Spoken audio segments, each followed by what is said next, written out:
Shalom everyone, you're all here with another special recording for Tzar B'Mikra. This is a recording that I've made before with a very specific radio station known as Truth to You.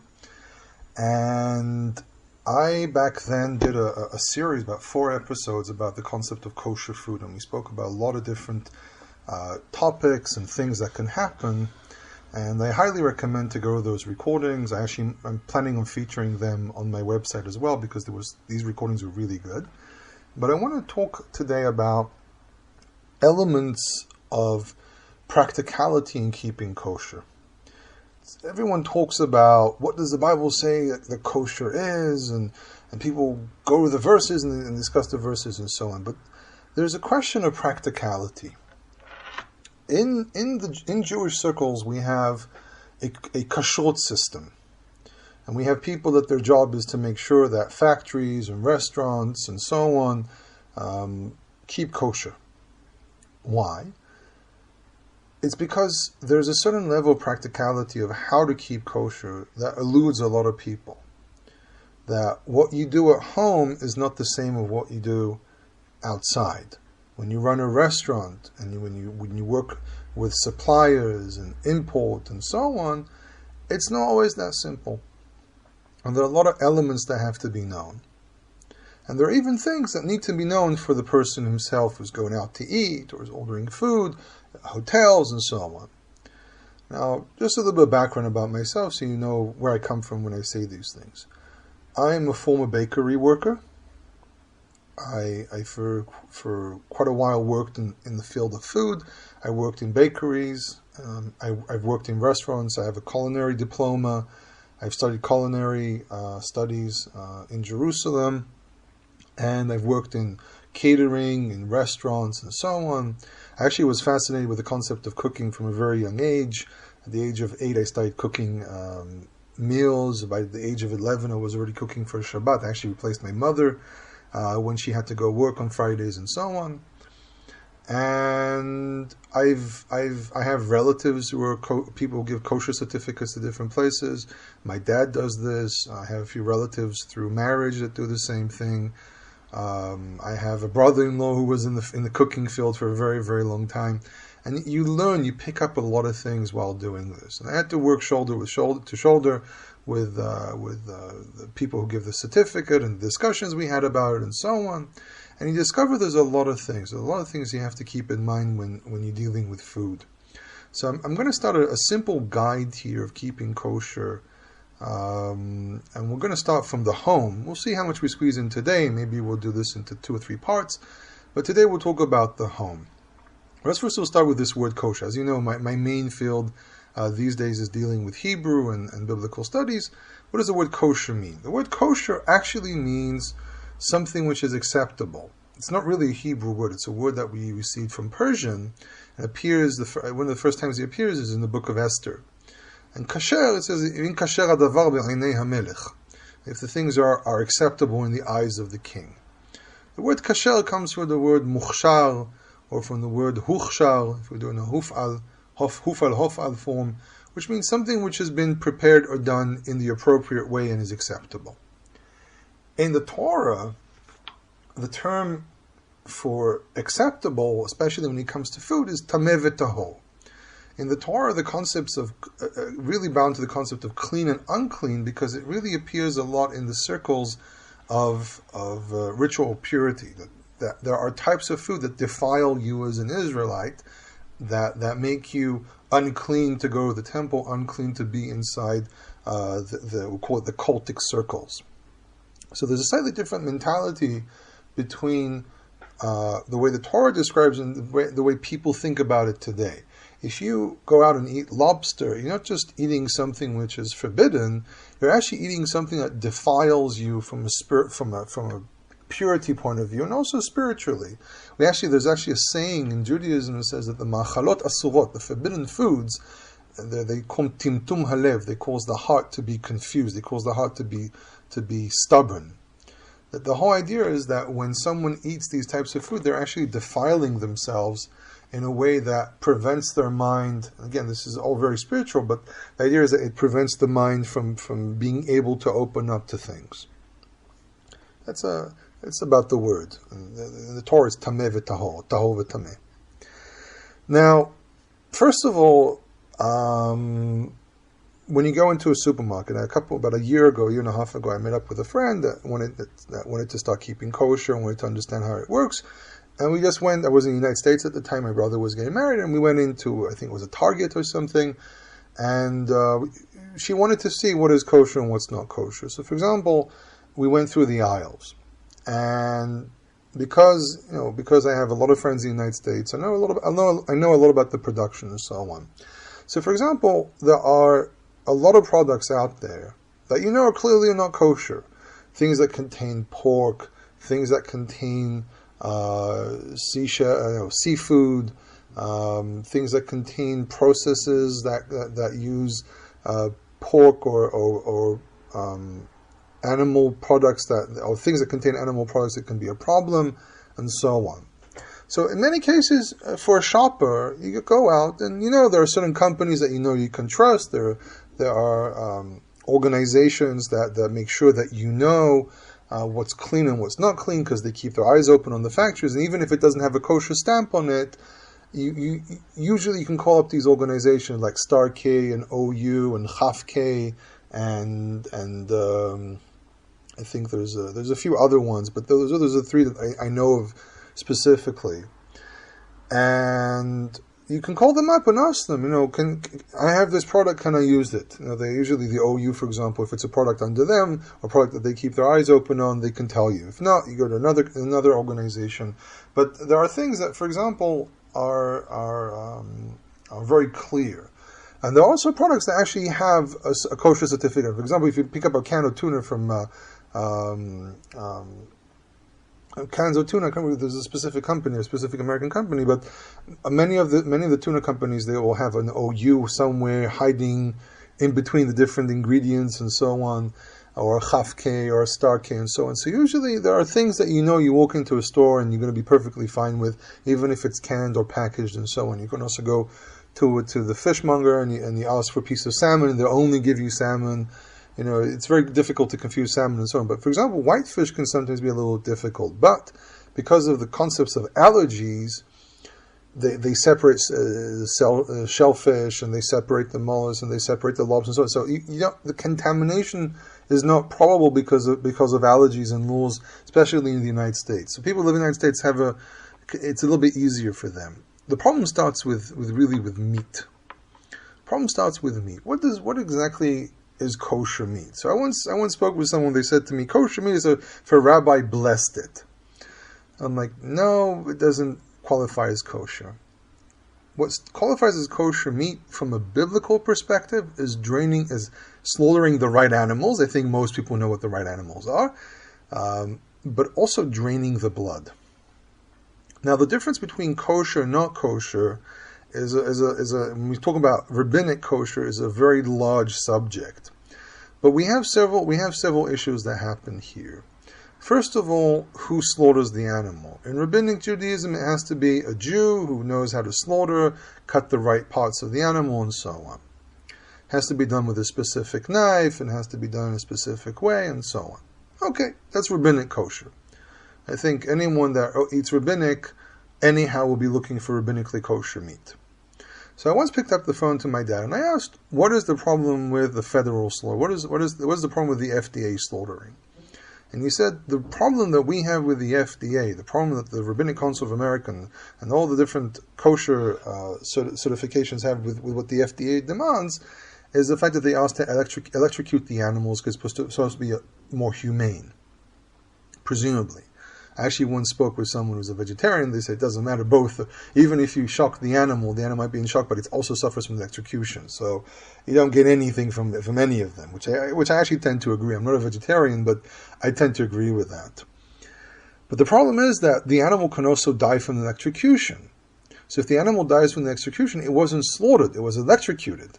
Because the term shahat, to slaughter, specifically means to slaughter by the neck. There's this classic argument that I keep on hearing. It's a Talmudic argument that says that without oral Torah we won't know how to slaughter an animal. The problem with this is that the etymology actually teaches us what the root shachat actually means, which means to cut by the neck. So the etymology is very, very clear to us. So there's no discussion there.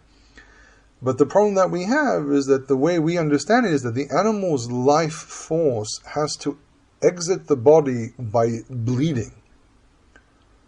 There's something in the concept of bleeding the animal. And the life force has to leave by the neck. If you're going to shock the animal and it dies from the execution, in the perspective of the book of Leviticus, you've prevented the spirit of the animal from leaving its body. That now if you cut the neck and you let it bleed out, but the animal is already dead, you've prevented the nefesh of the animal, because it's ki badam hu nefesh, that the spirit of the animal, the life force of the animal is inside the blood. And if you don't spill that blood, you've prevented the nefesh from exiting the body. The animal has not died properly. I know it sounds a little bit esoteric, but there are esoteric concepts in the Torah. So if you do this to four-legged animals or birds and so on, you've done something which contradicts the philosophy of the book of Leviticus. Now, a lot of people that I know who keep what they call biblically kosher, they'll go to a store, they'll buy whatever piece of meat they find there, as long as it says it's bovine or it's chicken or something, and they'll be perfectly fine with it. However, there's another side here which has to do with the proper bleeding of the animal. I'm going to ignore the rabbinic issues of what does it mean that animal is kosher, because there's things that go on with the inside of the interior of the animal which are very problematic. Have to do with the lungs punctured, would this animal survive, and so on, because there's a whole discussion of what is this term nevela and what is the term trefa. Biblically speaking, a nevela is an animal that dropped dead. You walk into your barn one day, an animal was old, it dropped dead. The animal was sick, it dropped dead. A trefa comes the root taraf, which has to do with the claws of an animal. The claws are also known as trafim. There are two types of trafim, by the way, in biblical Hebrew. There's trafim with a tav, which are household idols, and there's trafim with a tet, which is the claws of the animal. So an animal which was taraf is an animal that's been torn. And I think most people know this. However, in rabbinic Judaism, there's a whole discussion about if the animal was slaughtered this way or slaughtered that way, and so on. It's a long, complex thing. But from the biblical perspective, the difference is, do you have an animal that dropped dead from natural causes, or do you have an animal that dropped dead from being by being killed by another animal? But inside the concept of the nevela, animal that drops dead, there's a question: if I have an animal in front of me that's so sick that it's going to die anytime soon, but I don't have a way of knowing until I slaughter the animal, does that cause a problem? Now, in my opinion, if we take strictly, everything I'm saying is strictly from the biblical perspective, I don't think there's a problem. Okay? Why? Because the animal, the Torah says nevela. Nevela is a state of being. The animal is dead. Period. There's no other discussion here. If the animal can potentially die, who cares? It's still alive. But in the rabbinic way of thinking about it, they said that because the animal has a high potential of dying, it is considered as if it's already dead. There's a logic to that as well. As I keep on saying, do not make a mockery or do not hyper-criticize rabbinic Judaism, because there's a lot of things that we need to remember, which rabbinic Judaism has a very strong tradition, a lot of very strong information to pass on. Things didn't come out of thin air. There's a logic to it. There's a very, very strong logic to it. I highly recommend to listen to the series I made on Talking Torah about oral law. It's very important to learn how these things work. Because the thing is, you don't know, one part of the logic is that you don't know if the animal died because of your slaughter or the animal died because of the disease. It could be that the animal is already in the process of dying. And I think that was the logic they were talking about. That the animal is almost dead. If the disease the animal has inside, if it's a brain problem or a lung problem or kidney failure or something, the animal is already in the process of dying. And if I remember correctly, that was the logic they were using. This animal is dying. and you can't consider it as being already dead. We have places where it says Met Anochi. Jacob says, I am dead. Jacob says, Ki Met Anochi. He says, I want to bless you because I think it's Jacob. So, I can't remember exactly where it goes because sometimes these verses pop in my head and I can't remember exactly where they're written. But you have places say, Ki Met Anochi. I am dying, but it also means I am dead. I am basically almost out the door. So there was this kind of philosophy in the ancient world that you can be considered already dead in certain situations, even if you're still alive. So that's a considerable problem. For me, here in Israel, we don't really have a problem because kosher food is everywhere. You can buy kosher food. You can walk into any store and almost everything is kosher, unless unless you walk into certain type of stores, like for example an Arab store or even some of the Russian stores that we have here, and they'll be selling things which are not kosher, unfortunately. So that's in regards to fish, to meat, to chicken, and so on. Then we have the problem with blood. So you drain blood. You drain the blood out of the animal, and you take the animal part. You go to the store, and you buy a chunk of meat. And if you buy kosher meat, the meat has already gone through a koshering process. The koshering process is a very simple process. You wash the meat, you put salt in it to presumably absorb out any blood. You break off the salt, you wash it again. Each thing is like water for a couple minutes, salt for about anything 20 to 40 minutes, and then breaking off and washing again. Breaking off the salt and washing again. If you buy kosher meat, it's gone through that process. If you buy non-kosher meat, then your meat is still going to be very bloody. Now, if the animal, one of the differences as well is that if the animal has not been properly bled, then a lot of the life blood, the blood that's supposed to pump out of the main arteries, out of the jugulars from the animal's neck, were not pumped out, and therefore your meat is saturated with blood, what we call life force blood, which is a problem. And no koshering process can remove all blood as well, by the way. So, for example, in Jewish practice, if you have a situation like that, if it seems to be the animal wasn't properly bled, you can't just eat the meat. You have to roast it over an open fire. There's some stuff here that I have an issue with, because if it wasn't properly bled, then the animal has not really been slaughtered properly, and therefore should not be considered kosher, because part of the concept is to bleed the animal. But the other side of it as well is that there's really no way of removing all blood from an animal's body. So I once asked someone about this, and he did something very simple. He sent me an email with all the verses that deal with blood, and he said, just read them all side by side. And what I noticed was that when you read all these verses side by side, what you notice is that the blood that's forbidden in the Torah is the blood that pulls out from the neck. And any other blood that exists inside the body is not the blood that's forbidden. So not all blood is forbidden, only blood that pulls out when the animal is dying.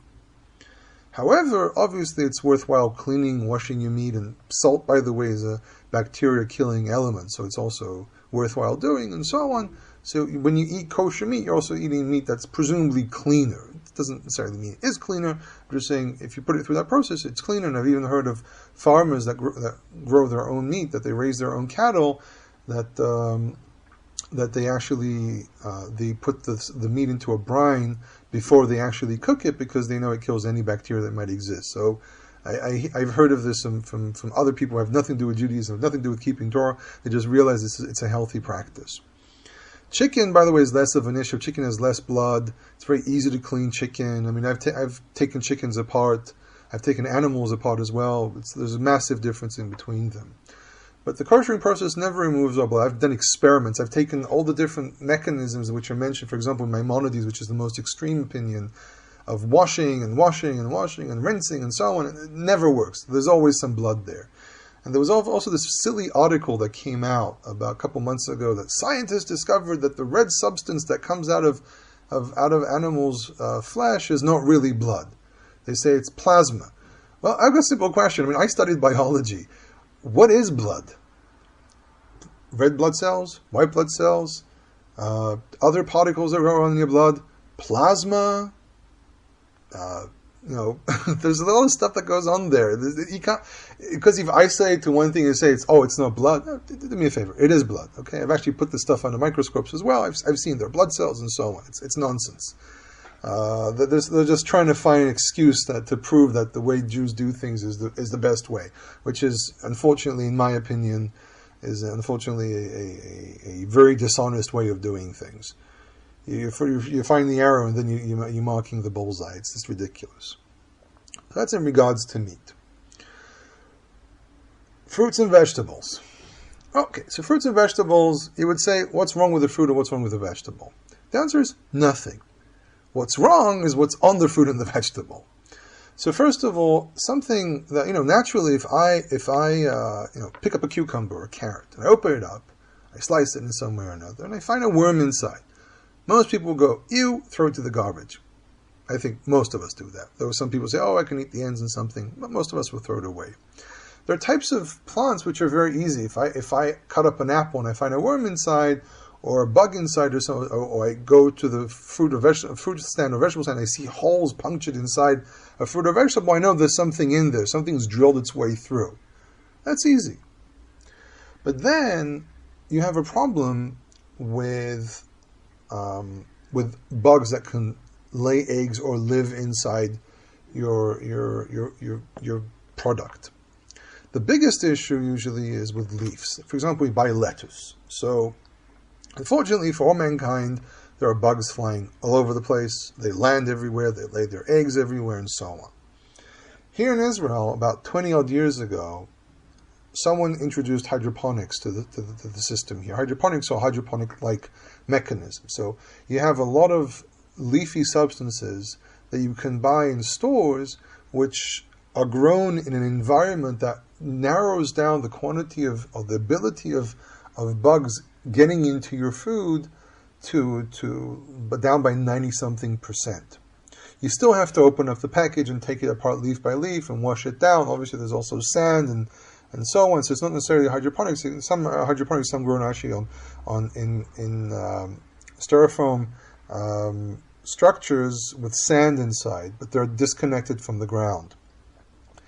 And what happens is that though they narrow it down, they actually have traps there. They can see which bugs get in and what they have to do to prevent them and so on, without having to use too much spraying, and because these things absorb spray like it's no one's business. It could be very dangerous, but you still can find things. So what is the mechanism that you use here? The mechanism you use here is you have to take these leafy substances and at least look at each individual leaf. I know it can be a pain when you're dealing with things like parsley, and if you, for example, if you're using spinach leaves, and if you're buying fresh broccoli or cauliflower and so on. Cabbage, if it's a tightly packed cabbage, unless you see puncture holes, usually the cabbage is not a problem. However, leafy substances, you have to just give a look, at least give a look.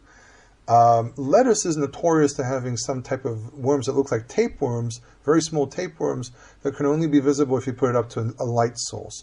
So what I recommend is you go to a store, and the companies that sell their produce have no interest in having bugs on their food, but bugs get in.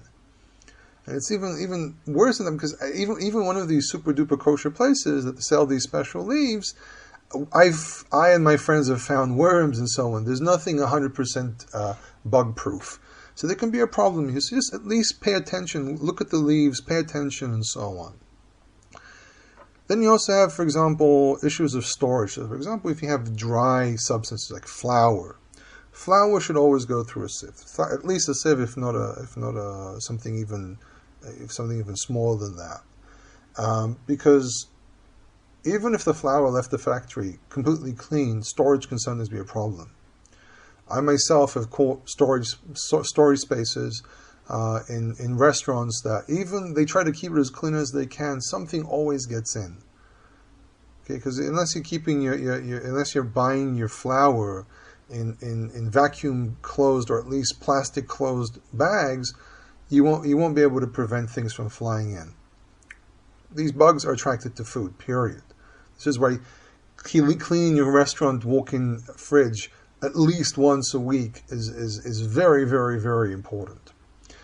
But in any case, you have flour. Flour has to be checked. Even if it's from a good company, you always have to check things. Unless you're buying special vacuum closed and so on, then usually there's no problem. grains of salts, rice, for example, you have to go through your rice. There's nothing you can do about it. There's a specific type of bug that can drill into rice. This comes from practicality. The rice can be a nice package and so on, but you open up your package, you sometimes see things that look like cobwebs.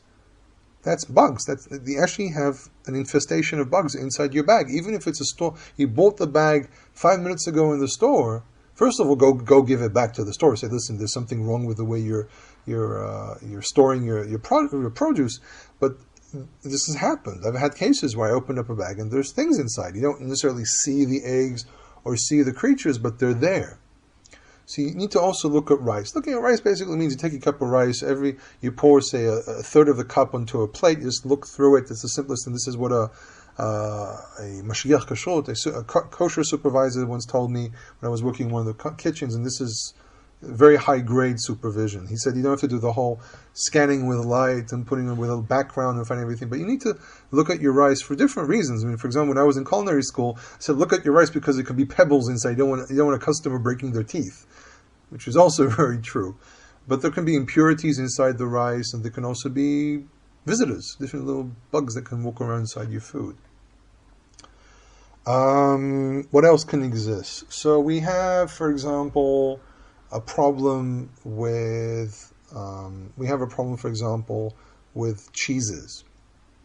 Why can you have a problem with cheese? Because cheese goes through a process that causes the cheese to curdle.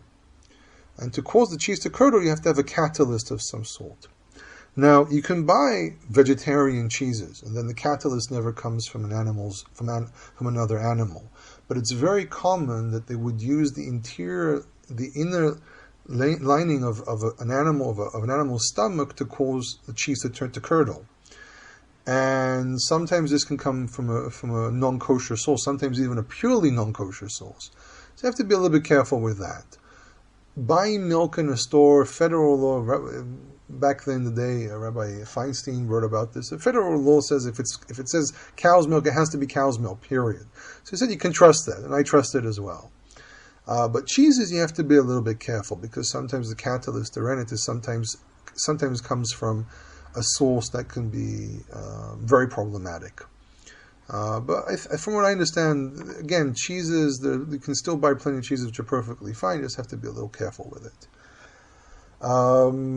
What else? Yeah, for example, wine. So what's the deal? What's the deal with kosher wine versus non-kosher wine? So kosher wine is usually wine that was dealt only by Torah-observant Jews. Why? Because for a very long time, people used to, because the world was very religious, even 100 years ago, people would have a priest come in and bless the wine. So for Jews, this is a pagan practice. And by the way, blessing wine was a pagan practice in general. It was part of the fertility practices and so on. And it carried on into the Roman world and then into the Christian world. But they had priests that would come in and bless the wine in some way or another. So for a lot of Jews, this was pagan.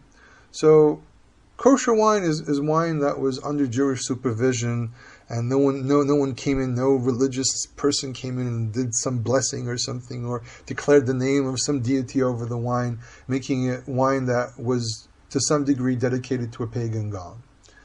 So that's the problem with wine, because wine is wine. However, there's an element to the clarification process of wine that can be difficult. Some places use a type of glycerin to clarify the wine. Some of the source of this glycerin can be from an unkosher animal. So, for example, some of it can come from pig's fat. So this is why we're very careful about not buying non-kosher wine, even through the process of cleaning the wine, because nothing of the pig is actually left in the wine. I mean, it's cleaned through, but still, because it's coming in contact with pig, it's considered to be defiled. Remember, the Torah says that the carcasses of these animals are defiling, and therefore anything from them causes defilement. And you have to, it says, nivlatam teshachet, all these unclean animals, you have to keep away from them. To shaket something is to treat it as if it's the most defiled thing on earth and just keep it far, far away from you. So the moment the pig fat touches the wine, it defiles the wine from a biblical perspective. Remember, there are esoteric sides to the Torah. It's not all just doing this and doing that. There's a very strong spiritual side that is weaved into the way things are described. inside the house itself. So we're talking about some products, some of the main products that can have issues. Inside the house itself, so a typical Orthodox house has 2 sinks, we separate meat from milk, and so on. These are already things that are going to the discussion of can you eat meat and milk together, and then what does the Torah really mean? The pshat is literally a kid in its mother's milk, but the practice of not eating meat and milk has been around for a very long time. Remember, I was very surprised when I discovered that the Ethiopians, for example, don't eat meat and milk, and they never grew up in rabbinic Judaism. Their Judaism, the way the Torah they practice, is very different than rabbinic Judaism, but they still prevented themselves from eating meat and milk. But they ate chicken and dairy, and they had a lot of interesting recipes. But other than that, meat and milk they never ate. Fish and dairy, there's no problem. There's never there's even a mistake made. If you ask, for example, a Jew who follows Shulchan Aruch, who follows a Sephardi Jew, they'll tell you that fish and dairy are forbidden. And but there's Rabbi Yosef Karo, who wrote the Shulchan Aruch. Apparently, the printers ignored his comments, and he said, "No, you made a mistake here." What he actually meant to say was eating meat and fish together. Apparently, it was a medical thing about eating meat and fish together, but meat and dairy had no problem. And there's also the whole question about the practice of kaparot, waving the chicken around your head. Just before Yom Kippur, that the original version of the Shulchan Aruch said that it is a minhag shtut, a custom of idiocy, and a custom of nonsense. He was very against. But the printers had a mind of their own, and they printed things that the writers did not intend. If it's kaparot, if it's fish and dairy, if it's prayers that got into the Siddur, like the whole Yeshua Sara Pnim, which is a forgery. It was put in by mistake, and though many rabbis said remove it from the text, this is a mistake, and it was apparently put in. There was one claim of a Jew who became a Christian, put it in there deliberately. The rabbis complained to remove it, and in a lot of circles it was removed, but in some places it was remained. And now people wave this around. Look, Jews believe in Jesus, and it's not true. It's not what happened. Having 1 sink or 2 sinks is not really an issue. I remember I lived in apartments that was only 1 sink. I asked my rabbi, and he said, "Listen, there's no problem as long as you're not placing all your vessels together with water all over them and put them there for 24 hours that they start absorbing from one another. There's never an issue." Separating your tools in the kitchen, the actual cooking tools, we do separate them. The eating utensils themselves, less of an issue. 100 years ago, people barely ate any meat. So most of the food they ate was parv. I mean, not meat and not dairy. It was we call it parv, as they call it in English, which means not meat and not dairy. Most people didn't really have access to that much meat, but I remember speaking with Rabbi Elitzel Segal, many years ago, and he mentioned that what he knows is that he looked at the different sources, and he said it's very clear that Jews up to about 200 years ago would have the same plates and the same knives and forks and so on to eat meat and dairy. They'll just wash them out. And the difference was that they never used the same tools to cook meat and dairy together, to cook meat and then wash them out and use them for dairy, because they absorb. Apparently there's an absorption process that happens, which, by the way, the cast iron tools is very true. And what happens is, in cast iron, you actually not only tamper it, you also season it. And the seasoning actually does cause an absorption of some sort. So there is something to it. Also, you can have crevices with a piece of dairy stuck, so and so on. I understand the concern. But from a biblical perspective, again, meat and dairy depends how you understand it. A few myths that exist, that you have to have 2 sinks, not true. That you have to have 2 fridges, one for meat, one for dairy, not true. You can have meat and dairy on the same shelf. You have to be careful not to put, for example, sometimes if you're defrosting meat in your fridge, to make sure it's sitting on a plate or some kind of a surface, because sometimes if you just put your piece of meat or chicken straight on the fridge, first of all, you just contaminated your fridge. And the other thing as well is that it can drip into other things, and it can contaminate other food, and also contaminate, for example, if you separate meat and dairy, it can contaminate them. Other myths that exist about the Jewish kitchen. Really, those are the 2 myths, that you have to have two You have to have 2 fridges, two sinks. A lot of Jews have separate plates for meat and for dairy. It just makes life much easier instead of thinking of having to wash it properly and so on. Though technically if you put something through a dishwasher, the soap and the heat and so on, if there's anything there, it just completely cleans it out. I remember having a discussion with my dad about this. We're trying to understand if I had to take a certain frying pan that was it's usually dairy, it was a mistake for meat. If I have to take it if I have to heat up the surface and so on. My dad said, listen, you put it through a dishwasher, highest temperature, with soap, and it should be perfectly fine. So really, the idea of keeping kosher in your house is not difficult at all. It's really not a difficult process. It's when you buy something from the outside. It's when you need to rely on someone else to get it. That's where the problem begins, because you don't know if they took care of the flour properly, if the rice didn't have any bugs in it, if the leaves didn't have any bugs in it, if they cut the meat properly, and so on. Also with meat, remember there are forbidden fats. You have the fat, for example, that lays the inner layer of fat in the belly, the outer layer of fat, the fat on the kidneys themselves.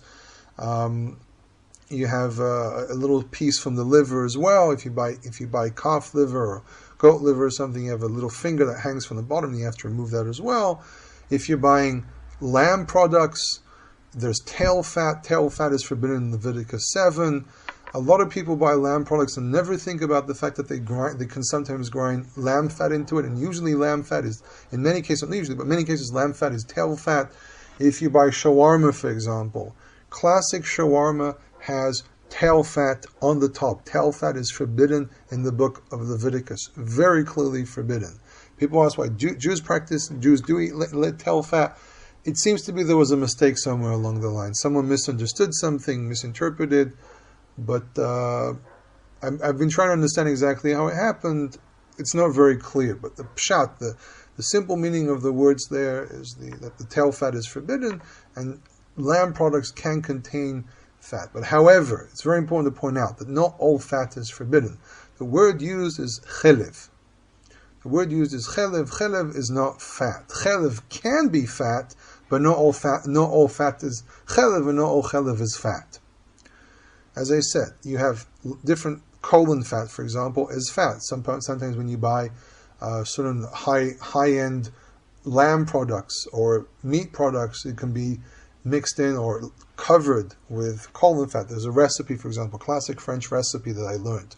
Never made it, never touched it, never want to touch it either. But even in rabbinic circles, it's forbidden. But there's these things, for example, you can make lamb chops, and to increase their fat, you wrap them in colon fat, or you're making a type of burger or a kebab or something, and you wrap them in colon fat. It increases the amount of juices in the meat, so that can be a real problem. So we have that as well. Something slipped my mind, but that's also in regards to the animals. Most people don't really eat goat that much. I mean, I've eaten goat, but lamb products can be a bit of a problem. Cow products, if you buy the back end of the animal, you have to make sure the sciatic nerve has been removed. There's a debate about what exactly is gid hanasheh. Classic interpretation is the sciatic nerve. Anyhow, you can't really eat a sciatic nerve, but there are offshots of the sciatic nerve that can be eaten. I've seen it. You can cook them and eat them. Not really that appetizing, but you can. So we remove that. If you understand that the gid hanasheh is also the penis, so don't eat the penis. But you have parts in the back part of the animal which need pieces of fat that need to be removed. You have to be careful with that. There's a layer of fat, very thin layer of fat that covers the hindquarter of the animal, between just below the lower ribs going into the legs. That has to be removed. Most places don't remove that. You have to be a little bit careful with that. If you see a thin layer of something that looks like paper, it's actually dried fat that actually has to be removed.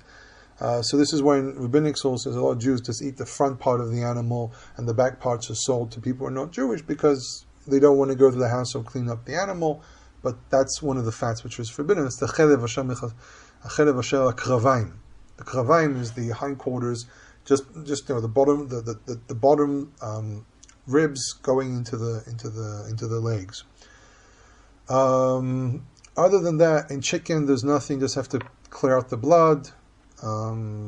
Obviously, you're not supposed to slaughter an animal when it was just born. You have to wait 8 days. You're not supposed to slaughter an animal when it's a pregnant animal. Fortunately, in Jewish circles, it is practiced. I'm very against. It seems to be that because they kill both of them on the same. If you slaughter a living animal and it's pregnant, you've also killed the baby. Okay, because they need to go through a process. The lungs have to mature and so on. So there's a few things, unfortunately, which are done in Judaism, in Jewish circles, which are questionable. Again, there are reasons for it. Don't start pointing fingers. You all said this, and then start going on a rant. Okay, I'm just telling you certain things that do happen, which I do openly criticize, and it's not widespread. 100% of the meat that we buy, almost 100% of the meat that we buy here in Israel, for example, or kosher meat, has never gone through that process. It's done for other reasons. It doesn't matter if the animal is about to die. There's a whole reason for it to be done.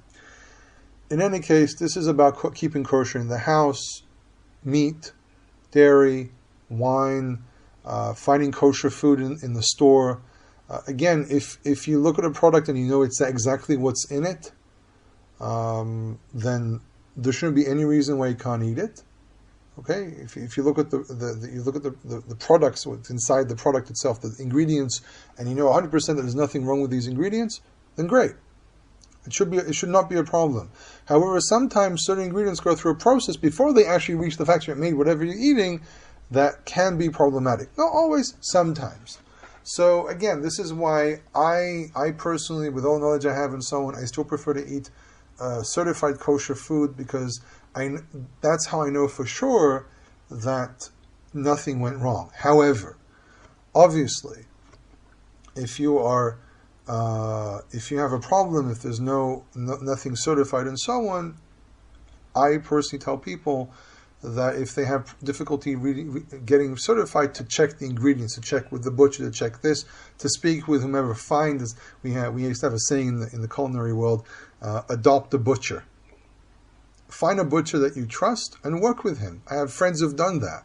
That they have a butcher that they befriend, they become really good friends with the butcher, and then the butcher's willing to do things for them. He can check where it comes from. He can even find a source that will bring you kosher meat. I mean, not always, but he can.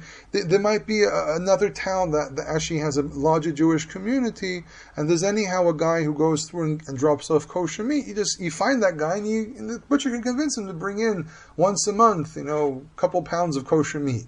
So if you find a butcher that you can trust, then you can get around the whole situation of kosher meat. But in any case, these are just tips. I'm not telling you what to do. I'm very careful with that. I don't tell people what to do. I just give you directions, and I give you insight to different subjects and so on. In any case, I hope this recording has given some light over the subject of some elements of what is kosher, what's not kosher, practicality in the real world. The next recording will be about eating outside. What are the issues that you might have with eating outside? I don't think it'll be as long as this, but it can be a little long because there are a few things you have to take into consideration. Some of them already relate to what we spoke about today. Some of them are things that you need to pay attention to when you are eating outside. In any case, thank you for listening. Kol Tov.